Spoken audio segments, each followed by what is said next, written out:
विद्यार्थी मित्रांनो नमस्कार. मी प्राध्यापक सुहास कुलकर्णी. आपलं HSC वोकेशनल म्हणजेच उच्च माध्यमिक व्यवसाय अभ्यासक्रमाच्या इयत्ता 12वीच्या ऑटोमोबाईल टेक्नॉलॉजी या विषयाच्या अभ्यासक्रमामध्ये सगळ्यांचं स्वागत करतो.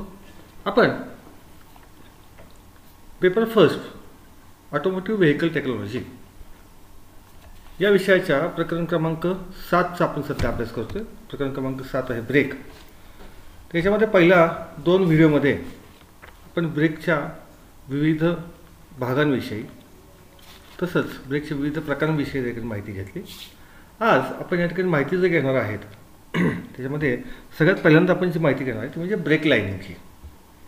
आता आपल्याला सगळ्यांना माहिती आहे की ब्रेक लावताना ब्रेक लाईनिंग जे आहे हे ब्रेक ड्रमच्या सानिध्यात येऊन त्या ठिकाणी त्याला घासतं. त्या आकृतीमध्ये तुम्हाला ब्रेक लायनर या ठिकाणी दाखवले आहेत. तर हे ब्रेक लायनर जे असतात हे ब्रेक शूवर त्या ठिकाणी बसवलेले असतात आणि हे रिवेटिंगची साईन तुम्हाला बसवलेली दिसून येतील. तर हे ब्रेक लायनर जे असतात हे ब्रेक लायनर ब्रेक ड्रमच्या सानिध्यात येऊन त्या ठिकाणी घर्षण निर्माण करतात. आणखीन त्या ठिकाणी वाहनाला थांबण्यास मदत करतात. आता हे ब्रेक लायनर जे असते ते कशाचे बनलेले असतात तर ब्रेक लायनर हे ॲस्बेस्टॉस सिंथेटिक रबर यापासून बनलेले असतात. ॲस्बेस्टॉसमुळे आग प्रतिबंधकता तर रबरमुळे त्यामध्ये चिवटपणा येतो. ब्रेक लायनर हे मुख्यतः 3 प्रकारचे असतात. यातला पहिला जो प्रकार आहे तो म्हणजे ओव्हन टाईप. या प्रकारात फायबर ग्लास आणि ॲस्बेस्टॉस यांचे मिश्रणाचे एकावर एक थर त्या ठिकाणी देऊन या प्रकारचे लायनर बनवले जातात. यातला दुसरा जो प्रकार आहे तो म्हणजे मोल्डेड टाईप. आता सध्याच्या बहुतेक वाहनांमध्ये या प्रकारचे लायनर वापरले जातात. या मोल्डेड टाईप लायनरचे 2 प्रकार पडतात. त्यातला पहिला जो प्रकार आहे तो म्हणजे ऑर्गॅनिक ब्रेक लायनिंग. आता ऑर्गॅनिक ब्रेक लायनिंग कसं म्हणायचं तर या ब्रेक लायनिंगमध्ये ॲस्बेस्टॉस फायबर ग्लास आणि ॲस्बेस्टॉस फायबर्स या मटेरियलचे मिश्रण वापरतात. हे मिश्रण एकत्रित करून ठेवण्यासाठी बाइंडर म्हणून रेझिन या पदार्थाचा उपयोग केला जातो.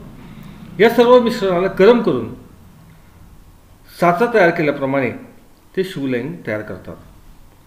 यातला दुसरा जो प्रकार आहे तो म्हणजे semi metallic brake lining. Disc ब्रेकमधील ब्रेक पॅडसाठी या प्रकारचे लायनिंग वापरतात. या प्रकारच्या लायनिंगसाठी फाईन पॉलिश्ड स्टील वूल म्हणजे सूक्ष्म पोलादी तंतू, आयर्न पावडर, ग्राफाईट या मटेरियलचा वापर करतात. तिसरा जो प्रकार आहे त्या म्हणतात डायमिक्स मोल्डेड टाईप. डायमिक्स मोल्डेड टाईप मटेरियलपासून या प्रकारचे लायनिंग तयार करतात. फेरोडे कंपनी या प्रकारचे लायनिंग बनवण्यासाठी प्रसिद्ध आहे.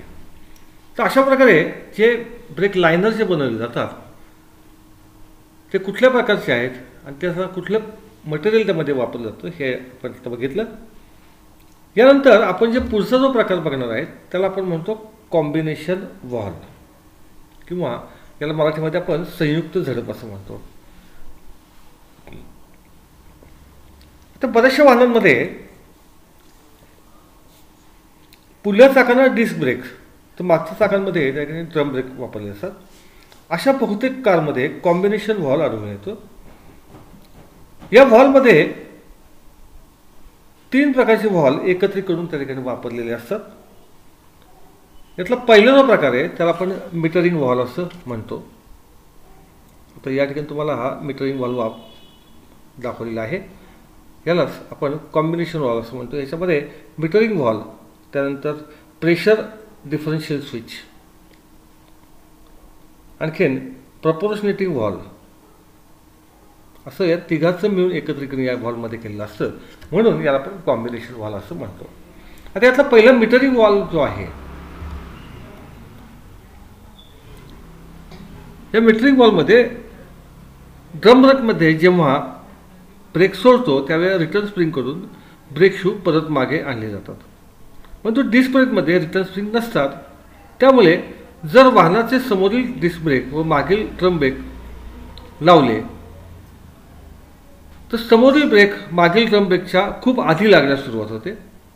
जर हा दोष दूर करण्यासाठी योग्य तो उपाय केला नाही तर ड्रायव्हरने हलकासा ब्रेक जरी लावला तरी पुढील चाके ही लॉक होण्याची शक्यता असते. परिणामी स्टिअरिंग व्हील नियंत्रण जाऊन ॲक्सिडेंट होण्याची शक्यता असते. हे टाळण्यासाठी स्टिअरिंग रॉड दिलेला असतो.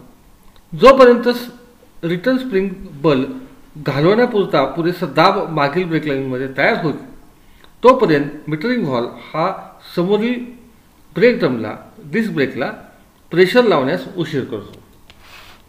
म्हणजे हा प्रेशर करण्यास त्या ठिकाणी डिले करतो. अशा प्रकारे पुढील ब्रेक लावण्याच्या अगोदर मागील ब्रेक लावले जातात. यामुळे ब्रेक लावताना जास्त स्थिरता येते आणि चारही चाकांना एकाच वेळेला त्या ठिकाणी ब्रेक लावली जातात. नंतर दुसरा त्याच्यामध्ये आहे तो म्हणजे प्रेशर डिफरन्शियल स्विच. जर आपल्या एखाद्या ब्रेक सर्किटमध्ये गळती असेल तर प्रेशर डिफरन्शियल व्हॉल्व हा आपल्याला त्यापासून सावध करतो किंवा ते सावध करणारं एक साधन आहे असं आपण म्हणूया. यासाठी एक वॉर्निंग यामध्ये एक वॉर्निंग बॉल किंवा वॉर्निंग लॅम्प या ठिकाणी दिलेला असतो. आता तिसरा जो आपण म्हणतो तो म्हणजे प्रपोर्शनेटिंग व्हॉल्व. समोरील व मागील ॲक्सेलमधील ब्रेकिंगचा परिणाम प्रमाणबद्ध करण्यासाठी हा व्हॉल्व वापरला जातो. पुढील व मागील बाजूस असणारे वेगवेगळ्या प्रकारचे ब्रेक आणि ब्रेक लावताना वजनाचे होणारे स्थानांतरण यामुळे समोरील व मागील व्हील सिलेंडर किंवा कॅलिपरला वेगवेगळ्या प्रकारचे बल लावणे हे गरजेचे असते. हे बल लावण्याचं काम या ठिकाणी प्रपोर्शनेटिंग व्हॉल्वद्वारे केलं जातं. अशा प्रकारचे हे जे तीन व्हॉल्व जे असते हे तीन व्हॉल्व एकत्र करून या ठिकाणी आपण कॉम्बिनेशन व्हॉल्व हा तयार केलेला असतो. तर मित्रांनो, याच्यानंतर आपण जे बघणार आहोत ते म्हणजे अँटी ब्रेक सिस्टीम किंवा याला आपण ABS सिस्टीम असं म्हणतो. आता ही ABS सिस्टीम ही कशा प्रकारे कार्य करते हे आपण एका व्हिडिओच्या माध्यमातून त्या ठिकाणी बघणार आहोत.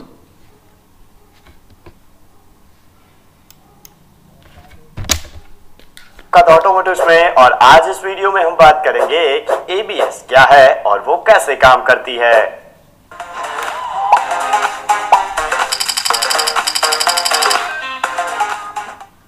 आजकल ऑलमोस्ट हर एक गाड़ी ब्रेकिंग की सबसे popular technology anti lock braking technology से इक्विप्ड होती है, जो कि गाड़ी की ब्रेकिंग कैपेबिलिटीज को ड्रास्टिकली इंप्रूव कर देती है. तो इस वीडियो में हम उसी टेक्नोलॉजी के बारे में बात करेंगे.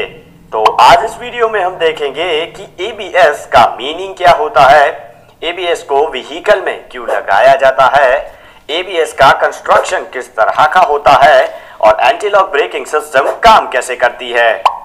अब स्टार्ट करते हैं मीनिंग से. तो ABS का मतलब है anti lock braking system. ABS system का मेन फंक्शन व्हीकल्स के व्हील को ब्रेकिंग के दौरान स्किड होते रोकना है, जो कि व्हील्स को लॉक ना करके अचीव किया जाता है. व्हीकल को आप जब ब्रेक लगाते हैं तो व्हीकल का व्हील लॉक हो जाता है, जिसके कारण व्हीकल रोड पर स्किड होना स्टार्ट कर देता है और ड्राइवर अपना हैंडलिंग खो बैठता है. इस सिचुएशन में अगर ABS लगाई गई हो तो वो व्हीकल के व्हील को कॉन्स्टेंटली लॉक नहीं होने देता, जिसके कारण व्हीकल के व्हील की ग्रिप बनी रहती है और ड्राइवर व्हीकल पर अपना कंट्रोल रख पाता है. ABS सिस्टम में एक व्हील स्पीड सेंसर लगा हुआ होता है, जो कि एक टूथ व्हील और एक सेंसिंग एलिमेंट से बनता है. अब गाड़ी के हर एक व्हील के ऊपर ये व्हील स्पीड सेंसर लगाया जाएगा और इन सभी सेंसर्स को ECM के साथ कनेक्ट कर दिए जाएंगे. अब एक हाइड्रोलिक मॉड्यूलेटर होता है, जिसमें एक इलेक्ट्रॉनिक पंप, एक हाई प्रेशर अक्यूमुलेटर और एक वाल्व असेंबली होती है, जिसमें पंप के साथ ब्रेक के मास्टर सिलेंडर का हाइड्रोलिक कनेक्शन होता है, जबकि सोलेनॉइड वाल्व की असेंबली से रिटर्न लाइन वापस मास्टर सिलेंडर में चली जाती है. अब सोलेनॉइड वाल्व असेंबली से हर व्हील में एक मेन लाइन और एक रिटर्न लाइन जाएगी. अब सोलेनॉइड वाल्व असेंबली और इलेक्ट्रॉनिक पंप को कंट्रोल करने के लिए ECM से डायरेक्टली सप्लाई दिया जाएगा. मास्टर सिलेंडर को ब्रेक पेडल के साथ ही कनेक्ट कर दिया जाएगा. साथ में व्हीकल की जो ब्रेक लाइट है उसके सप्लाई को भी ECM के साथ कनेक्ट किया हुआ होगा. जब भी ब्रेक पेडल प्रेस किया जाएगा तब ब्रेक लाइट की मदद से ईसीएम को पता चलेगा कि ब्रेक अप्लाई की गई है। अब ईसीएम व्हील्स पर लगे सेंसर से पता लगाएगा कि व्हीकल कितनी स्पीड पर जा रहा है। अब ब्रेक अप्लाई करने पर मास्टर सिलेंडर से ऑयल जाएगा मॉड्यूलेटर में, जहां पर ईसीएम के सिग्नल पर हाई प्रेशर ऑयल पंप ऑयल को प्रेशराइज करके एक्यूमुलेटर में स्टोर करेगा। अब स्पीड सेंसर के डेटा की मदद से ईसीएम सोलेनॉइड वाल्व को ओपन करेगा, जिससे सब व्हील्स में प्रेशराइज्ड ऑयल जाएगा और उसी के कारण व्हील्स ब्रेक होंगे। अब जैसे ही व्हील्स लॉक होने शुरू हो जाएंगे, ईसीएम सप्लाई वाल्व को बंद करके रिलीफ वाल्व को ऑन करेगा, जिसके कारण ऑयल का प्रेशर रिलीज हो जाएगा और ब्रेक भी रिलीज हो जाएगी। ये प्रोसेस जब तक व्हीकल रुक नहीं जाता या फिर स्लो नहीं होता तब तक चलेगी, जिसके कारण गाड़ी बिना स्लिप हुए कम डिस्टेंस में खड़ी रह जाएगी। ये प्रोसेस इतनी फास्ट होती है कि आपको ब्रेकिंग के दौरान फील भी नहीं होता। ईसीएम 1 सेकंड में 8000 तक पल्सेस का यूज करके पंप और वाल्व को एक्चुएट करती है, जिसकी मदद से व्हीकल विदाउट स्किड आराम से ब्रेक हो सकता है। तो दोस्तों आज के लिए तो इतना ही। हमें कमेंट करके ये जरूर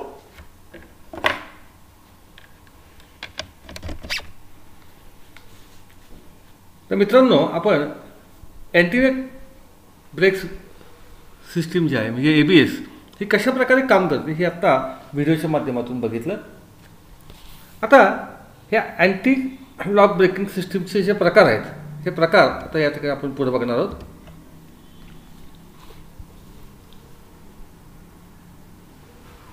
साधारणतः ABS मध्ये 4 प्रकार हे वापरले जातात।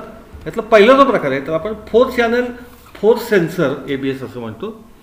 या प्रकारात प्रत्येक व्हीलसाठी स्वतंत्र व्हील स्पीड सेन्सर आणि सॉलिनॉइड व्हॉल्व हा दिलेला असतो। कंट्रोलर मॉनिटरकडून खात्रीशीररित्या जास्तीत जास्त ब्रेकिंग फोर्स हा नियंत्रित केला जातो।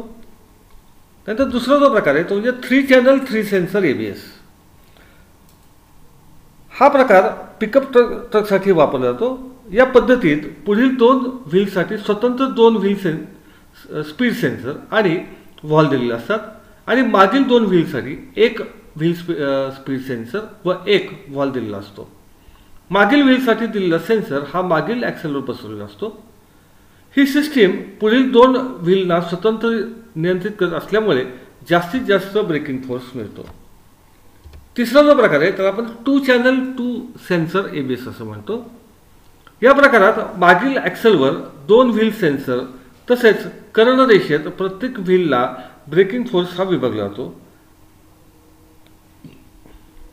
या योजनेमुळे मागील व्हीलवरील ब्रेकिंग प्रेशर हे निश्चित केले जाते। वाहनाची होणारी वेडीवाकडी हालचाल आणि उभ्या अक्षाभोवती टॉर्क याचा परिणाम वाहनावर न होता वाहनाला स्थिरता मिळते। याचा चौथा जो प्रकार आहे तो म्हणजे 1 चॅनल 1 सेन्सर ABS। पिकअप ट्रकच्या मागील व्हीलवर ही सिस्टीम वापरली आहे। या पद्धतीत एक स्पीड सेन्सर हा रिअल ॲक्सेलवर दिलेला असतो व 1 व्हॉल्व कडून मागील 2 व्हील ब्रेकला नियंत्रित केलं जातो। अशा प्रकारे या अँटी ब्रेक सिस्टीममध्ये असणारे हे 4 प्रकार आता आपण बघितलेत। यानंतर आपण जे बघणार आहे तो म्हणजे EBD, यालाच इलेक्ट्रॉनिक ब्रेक फोर्स डिस्ट्रीब्युशन असं म्हणतात। आता EBD ही जी प्रणाली आहे ही ABS आपला ABS ब्रेकिंग सिस्टीम जी आहे यातला एक ॲडव्हान्स प्रकार म्हणून याच्याकडे बघितलं जातं। कोरड्या व निसरड्या पृष्ठभागावर ABS सामान्यतः वाहनाचे नियंत्रण चांगल्या प्रकारे करते आणि वाहन थांबण्याचे अंतर हे कमीत कमी करतो। परंतु वाळू असलेल्या किंवा बर्फाच्छादित पृष्ठभागावर ABS वाहन थांबवण्याचे अंतर हे वाढू शकतं। यासाठी आधुनिक वाहनात ABS मध्ये बरीच सुधारणा करण्यात आली आहे। यामध्ये ABS बरोबरच जोडून EBD ही उपपद्धत या ठिकाणी वापरण्यात आलेली आहे। EBD हे ब्रेक तंत्रज्ञान असे आहे की ते रोडची स्थिती, गती, लोडिंग व इतर बाबी प्रत्येक ब्रेकला लावल्या जाणाऱ्या बलाचे प्रमाण आपोआप बदलते। EBD हे ब्रेकची स्टॉपिंग पॉवर देखील जास्तीत जास्त वाढवण्यासाठी तसेच वाहनाचे नियंत्रण राखण्यासाठी प्रत्येक व्हीलला कमी जास्त प्रमाणात ब्रेकिंग प्रेशर लावू शकते। विशेषतः समोरील टोकाकडील वजन जास्त असते व EBD मागील ब्रेकला कमी प्रेशर वितरित करते, म्हणून मागील चाके लॉक होत नाहीत व ती घसरतही नाहीत. EBD सिस्टीम हे प्रत्येक ब्रेक व चाकाकडे अत्यंत बारकाईने लक्ष देते. EBD हा प्रपोर्शनेटिंग व्हॉल्ववरील ताण कमी करतो. यामुळे ड्रायव्हिंग स्टॅबिलिटी वाढते, तसेच टायरची झीजसुद्धा कमी होते. तापमानातील ताण व पॅडल फोर्ससुद्धा यामुळे कमी होतो. सध्याच्या आधुनिक वाहनांवर या प्रकारची सिस्टीम आपल्याला पाहायला मिळते. यानंतर आपण जे बघणार आहोत ते आता EBD तंत्रज्ञान जे आपण आता मी सांगितलं त्याविषयी थोडक्यात माहिती या ठिकाणी दिलेली आहे. त्यानंतर जे आपण बघणार आहे म्हणजे ABS मध्ये वापरल्या जाणाऱ्या सेन्सरची ओळख. आता ABS मध्ये मुख्यतः व्हील स्पीड सेन्सर असतात. प्रत्येक व्हीलशी संबंधित व्हील स्पीड सेन्सर बसवले असतात. मागाच्या व्हिडिओमध्ये आपण हे सेन्सर बघितलेले आहेत. हे सेन्सर मॅग्नेटिक कॉन्टॅक्टलेस टाईप असून यातील फिरणाऱ्या गिअरवरील पल्स टीथ पुढे जाताच मॅग्नेटिक कॉइलमध्ये AC प्रवाह निर्माण होतो. AC प्रवाहाची फ्रिक्वेन्सी ही बदलत्या व्हील स्पीड बरोबर बदलते. व्हील स्पीड सेन्सरकडून फ्रिक्वेन्सीच्या स्वरूपात मिळणारे सिग्नल यावरून anti lock brake system brake हा व्हील स्पीड दर्शवतो. तर मित्रांनो, अशा प्रकारे आपण हे प्रकरण क्रमांक 7 या ठिकाणी संपवलेलं आहे. आजचा व्हिडिओ आपल्या सगळ्यांना समजला असेल असं या ठिकाणी मी गृहीत धरतो आणि थांबतो. धन्यवाद.